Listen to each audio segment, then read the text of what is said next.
I'll never forget the feeling I had when I realized my wife and best friend was cheating on me, and my marriage might be doomed. Now, I'm not religious, and I'm certainly not comparing myself to Jesus, but the irony of the day isn't lost on me.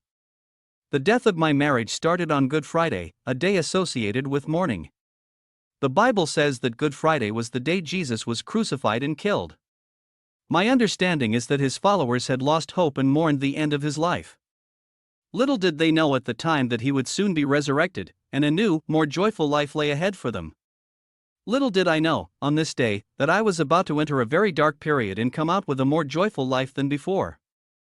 It also happened to be the day before our youngest son's first birthday party.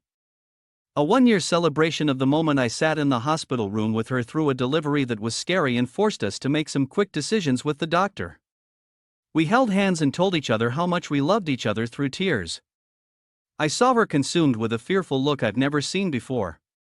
She was sweaty, messy, unkempt, and in pain, but all I saw was the only person I wanted to be with. While I was scared, I was also excited for the next step we were taking on our beautifully perfect path as family. Fast forward 1 year later. I had the day off of work. She had been struggling with stress and feeling like she lost a step after returning to a stressful job after 9 months of maternity leave.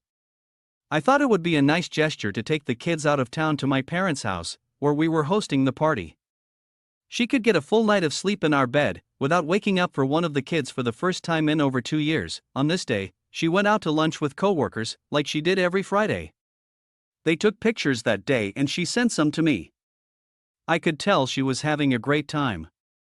I, meanwhile, sent her a photo of my youngest son's highchair, him, myself, and our floor covered in diarrhea. Now this is not something I would normally take a photo of, but I could not believe how messy things were. And always trying to find the humor in life, I thought the opposing days we were having was funny.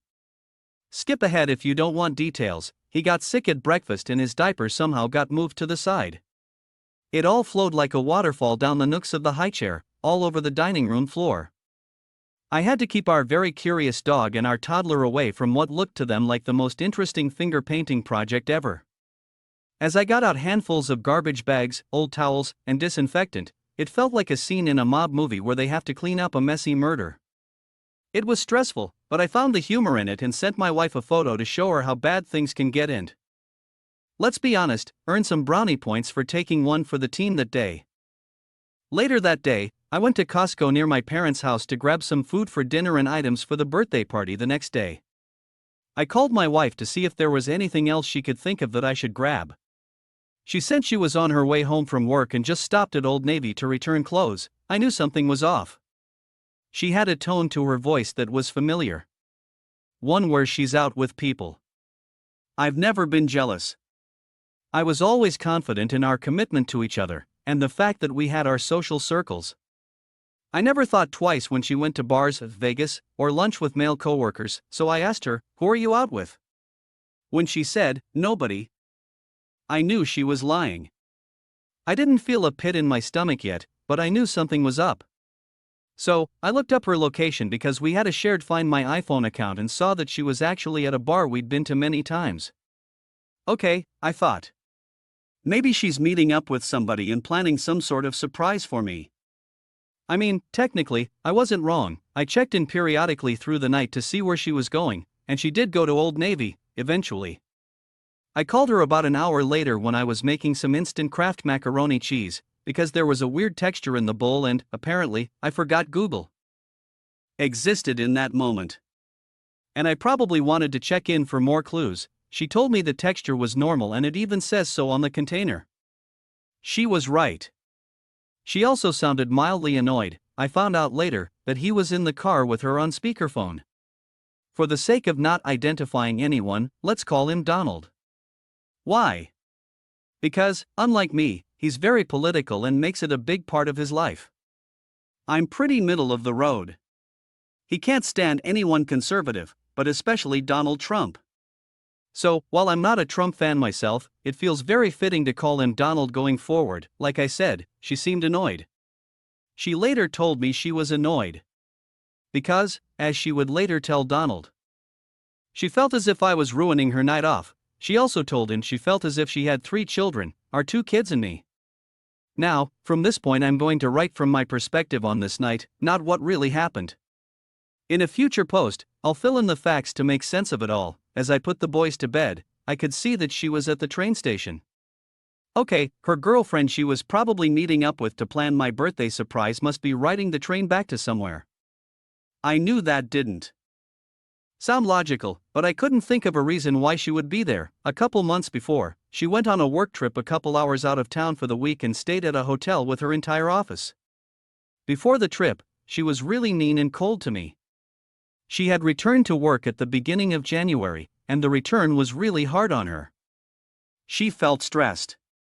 She felt like she had lost a step. She didn't feel beautiful, and she told me she felt dumb. Even though she used to be one of the smart people in the office, she was already in pretty good shape, especially for having a baby, and I was just as attracted as ever to her, but she lost more weight and bought new clothes. I liked the old body, and I really liked the new body too. So did she. We still weren't having much sex though. Not because I hadn't tried. We had 2 kids under 2 years old and were both working full-time and taking care of the kids in house every day. We were both candles burning at both ends. I was just willing to still use my burnt end for pleasure at the end of the night. When she got back from her trip at the end of February, I saw a libido in her I hadn't seen since she read through the 50 Shades of Grey books, and I told her at some point, I love having sex, but I don't know that my body can keep up this frequency this long. Now she wanted sex. And she wanted a lot of it. And it was great sex, as it had always been. I noticed the instant change and would joke around and ask, "What happened on your trip?" I always trusted her completely and would never have thought an affair was possible, because of our relationship, long history, and shared strong moral values. I figured the rest and time to herself rejuvenated her. It became a joke when she got ready for work in her new clothes, taking an extra glance in the mirror, and I'd tell her how good she looked and ask who the other guy was. But I was happy and secure. I had a beautiful, smart, successful wife, but that night, on Good Friday, I felt my heart sink when I started to put the clues together. I thought that maybe she met somebody on her trip and finally had a night where he could take the train down and meet her while I took the kids away. Putting the kids to bed that night was one of the hardest nights of my life. Knowing, almost certainly, that my best friend and love of my life was out with somebody else, taking advantage of my goodwill to give her a night off, was like a perpetual kick in the nuts. I kept trying to be optimistic, thinking, maybe she's meeting with a friend, but she always told me when she met with friends. I would try and force myself to believe that maybe she's planning something for me. But I'd keep remembering that there wasn't an occasion to plan for.